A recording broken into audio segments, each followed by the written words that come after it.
कर्जमाफी अपडेट संदर्भात आपण जोपर्यंत आपल्याला अपडेट्स मिळणार नाही तोपर्यंत आपण माघार घेणार नाही। रोहित पवार आपल्या आंदोलनावर अजूनही ठाम आहेत।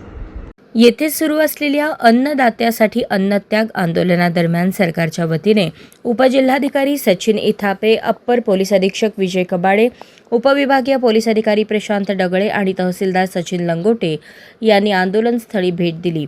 यावेळी त्यांनी कृषी मंत्री दत्ता मामा भरणे आणि सहकार मंत्री बाबासाहेब पाटील यांच्याशी दूरध्वनीवरून संपर्क साधला। मंत्र्यांनी पुढील 2 ते 3 दिवसात या संदर्भात बैठक घेण्याचे आश्वासन दिले असून या विषयावर मुख्यमंत्री यांच्याशीही चर्चा झाल्याचे सांगितले।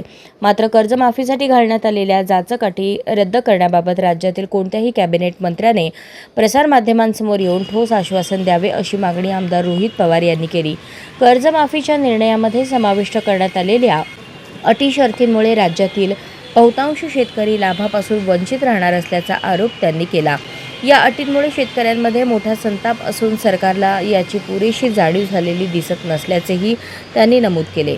जाचक अटी रद्द केल्याशिवाय किंवा त्याबाबत स्पष्ट आश्वासन मिळाल्याशिवाय आंदोलनातून माघार घेणार नाही अशी भूमिका त्यांनी प्रशासनाच्या प्रतिनिधींसमोर स्पष्ट शब्दात मांडली।